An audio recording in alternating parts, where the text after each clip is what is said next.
Hello, it's the final Grand Tour of the cycling season, and after the Giro's visit to Belfast in May and the Tour start in Yorkshire, the Vuelta has opted for the shameless gimmick of staging the entire race in Spain.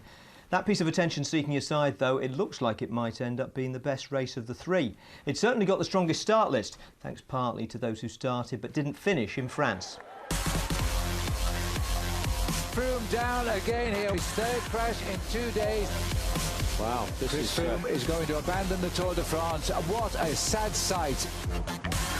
Uh-oh. I do not like the look of this. The first 10 days of the Tour de France, the race is lost. The two hottest favourites he's had for years. The Tour's two big fallers are both back for the Vuelta. Just how far back, especially in Alberto Contador's case, will determine whether we get the battle between them we were deprived of last month. Manuel Leyes, que fue el que llevó un poco mi recuperación de la Clínica Centro de Madrid, me comentaba de hacer una resonancia justo antes de venir para acá y bueno, le comenté que andaba justo de tiempo y finalmente no la hicimos, pero por otro lado pensaba una cosa, si la hago y no está bien, no iba a cambiar de opinión y iba a estar aquí igual en Jerez, ¿no? Para tomar la salida a la Vuelta.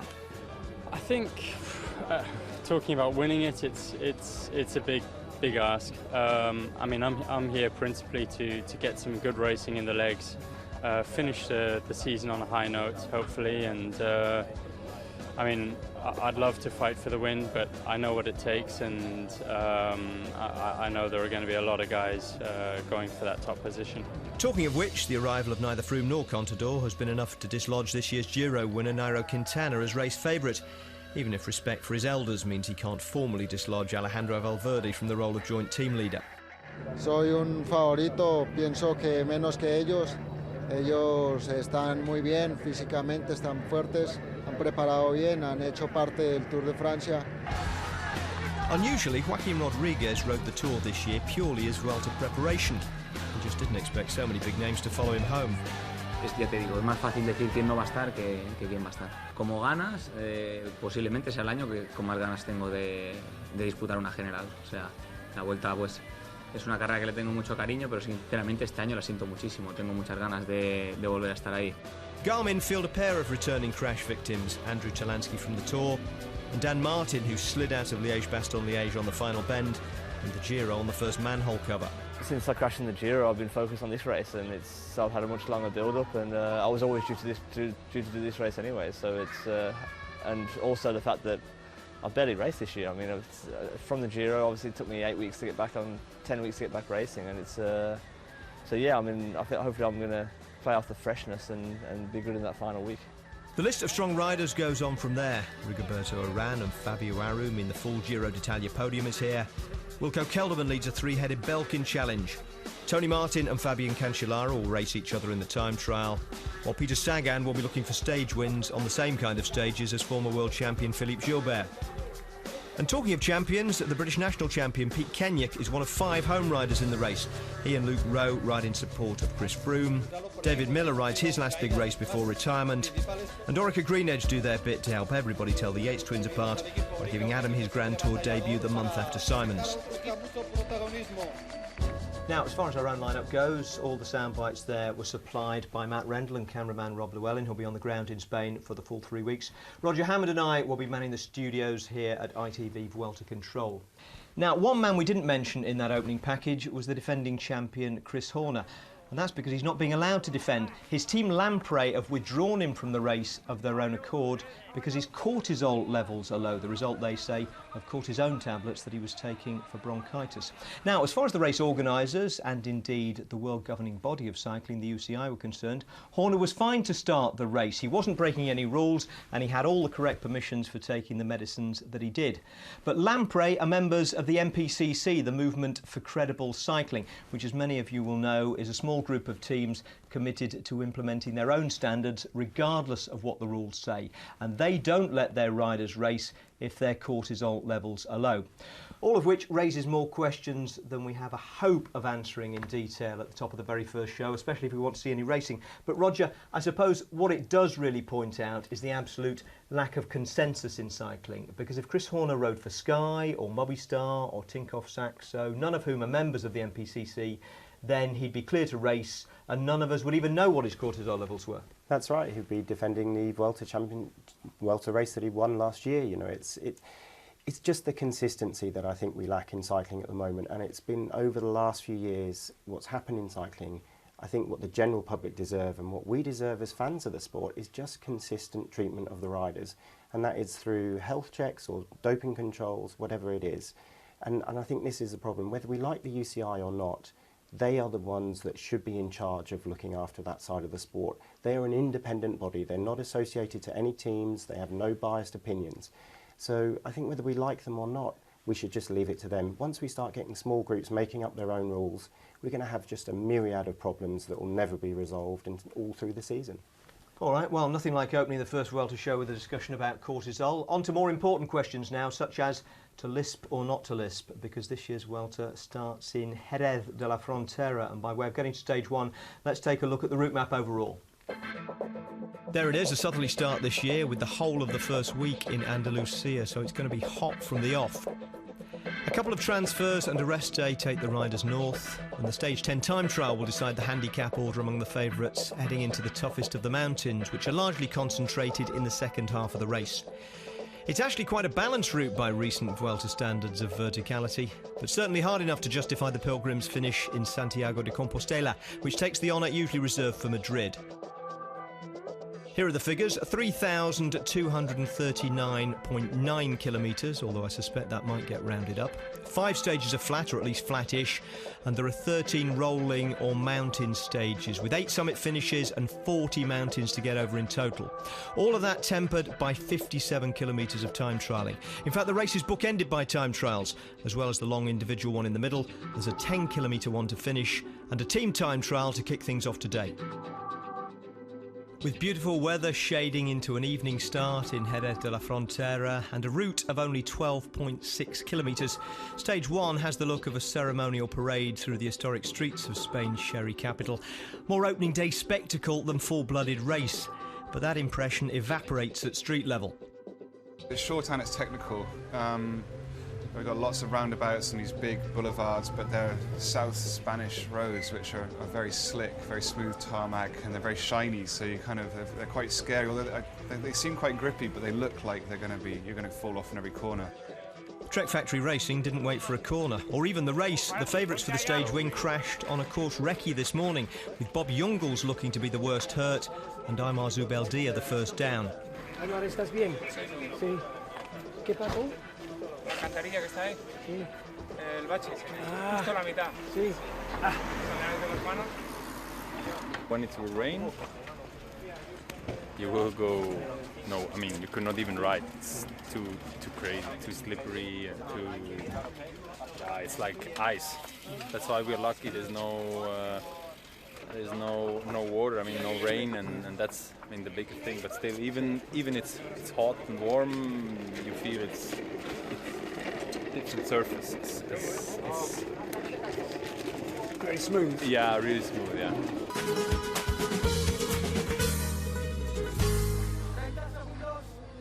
On the start line, the team of Movistar.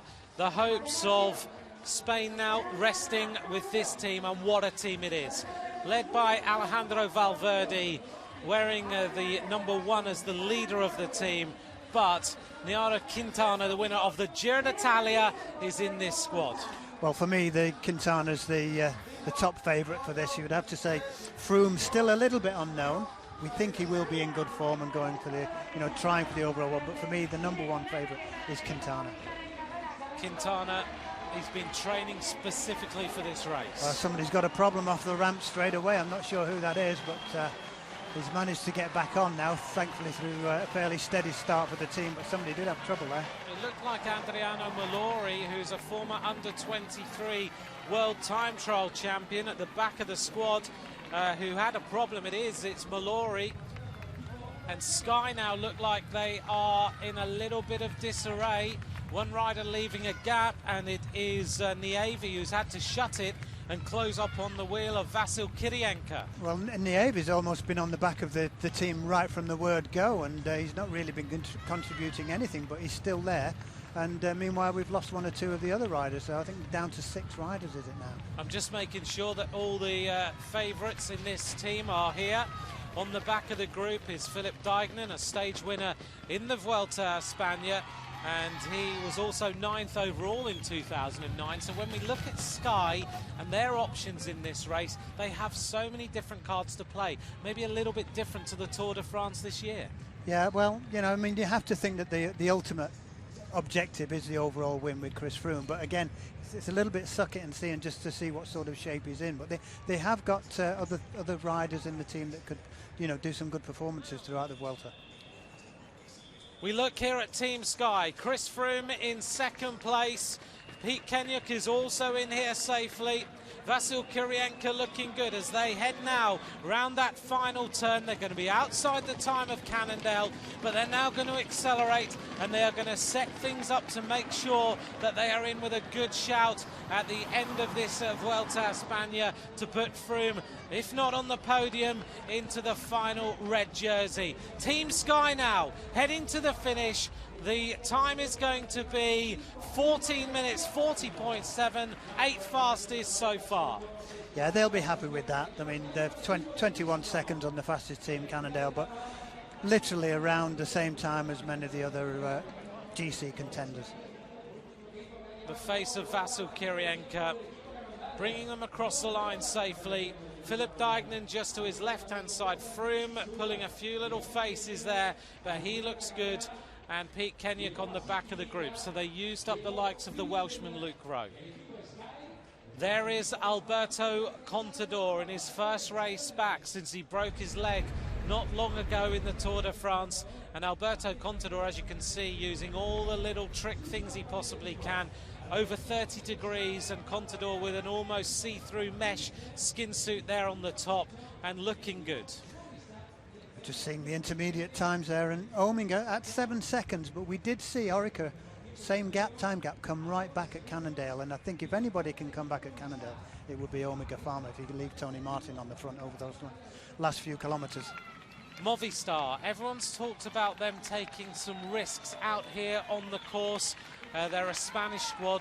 They want to win this team time trial if they possibly can. They have taken the red jersey first a couple of years ago, where they put Jonathan Castroviejo into the first leader's jersey. That was in Pamplona. As we look down here on Omega Pharma Quickstep, as they continue with this team time trial, they are losing 1 rider now.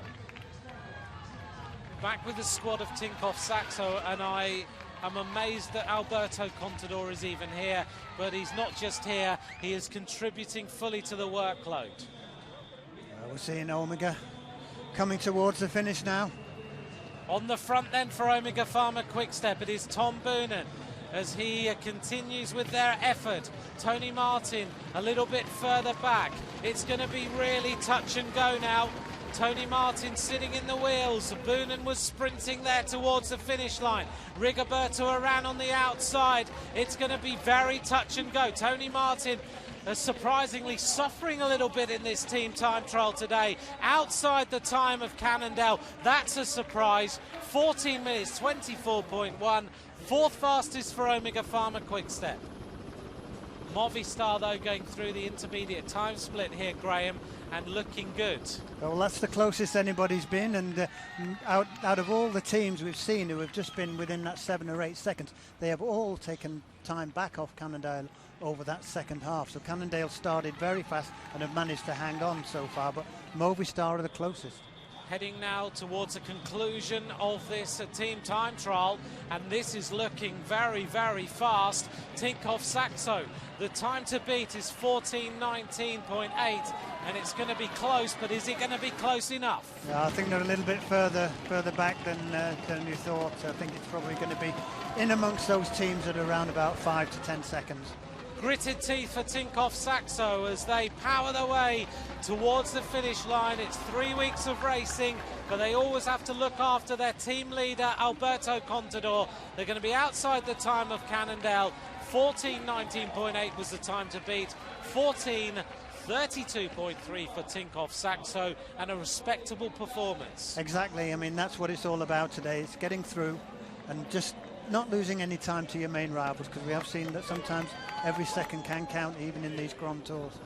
But inside the last kilometre for Movistar, and you know, just looking at the times now, I think this is going to be very, very close. So it's touch and go now for Movistar as they try to eclipse the time of Cannondale Pro Cycling. Can they bring Niara Quintana and Alejandro Valverde into the perfect position to set themselves up for the win of the Vuelta at the end of the 3 weeks? Graham, it's close. Yeah, they're coming up to this final roundabout with just over 200 and odd metres to go. So it's let's just see, as the clock should come up any second. This is going to be very, very close here, but it's looking good. Cannondale Pro Cycling, 14:19.8. As Niara Quintana, Alejandro Valverde, Adriano Malori drive their way to the finish line. Is it going to be a win here for Movistar? Are they going to go top of the leaderboard? It is looking close. It is going to be the fastest time. And listen to the cheers here in Jerez. 14:13.6. They smashed the time of Cannondale. Yeah, fantastic ride. There was actually a moment there with about 500 metres to go where one of the riders spoke to the, I think they already knew that this was won with getting the time checks. A fantastic performance from Movistar as they drive to the finish line in the fastest time of this Vuelta a España team time trial so far today. They are the winners of this time trial, and it's going to be Jonathan Castroviejo who is going to be the red jersey of this race. All smiles for them. They are the winners of this race here in Jerez. Now, if that slow-mo and the face on the front of it look vaguely familiar, you were probably watching this same stage 2 years ago when Movistar won the opening time trial in Pamplona, and Jonathan Castroviejo was also the designated first man across the line to spare the team leader the bother of wearing the red jersey then. There's the result. Movistar's winning time was 14 minutes 13 seconds, 6 seconds better than Cannondale and Orica Greenedge, with Trek another 3 seconds back. Alberto Contador's Tinkoff Saxo team conceded 19 seconds to Quintana's Movistar, and he was the closest of the big names. Chris Froome and Sky came in 27 seconds down, just ahead of MTN Kubecker, who rode well on their Grand Tour debut. Katusha's Joaquin Rodriguez lost 38 seconds. Garmin, with Talansky and Martin, 41 seconds. Incidentally, although the official Movistar line is that Quintana and Valverde are joint leaders, there's only room for one on the top step of the podium, and it was the Colombian, not the Spaniard, leading the stage win celebrations. Muy contento. Claro que para la montaña 27 segundos no es mucha diferencia.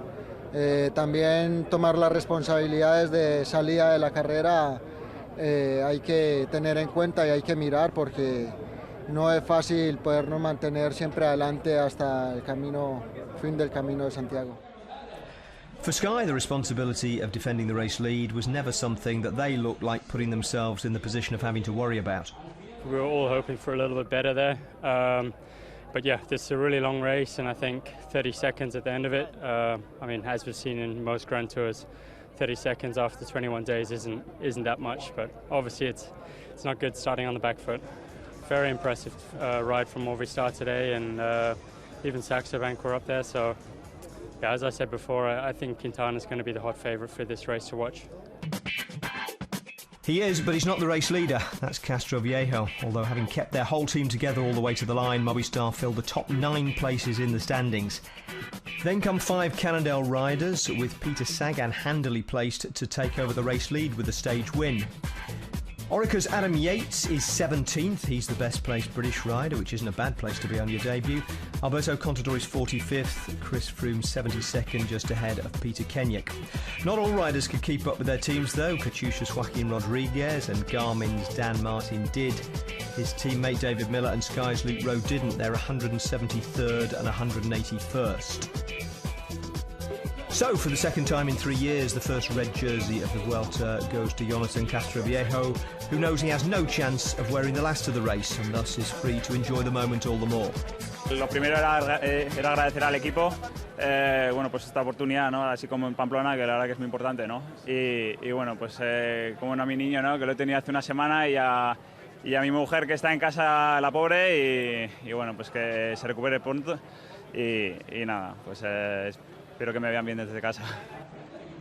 Of course, if Trek hadn't crashed this morning, things might have been different for the Castroviejos, but they did, and their priorities changed. With the crashes, we said, okay, guys, just relax, calm, focus, concentrate, and give everything what we can, and we do the best. And I think we did it. Even at somewhere, maybe we missed this list tiny bit speed towards to the end, but in the end, I mean, it's normal. I mean, it's not one rider makes difference. It's the whole team that makes a difference, and we had a good tactic, a good ride, and yeah, we should and we can still be satisfied.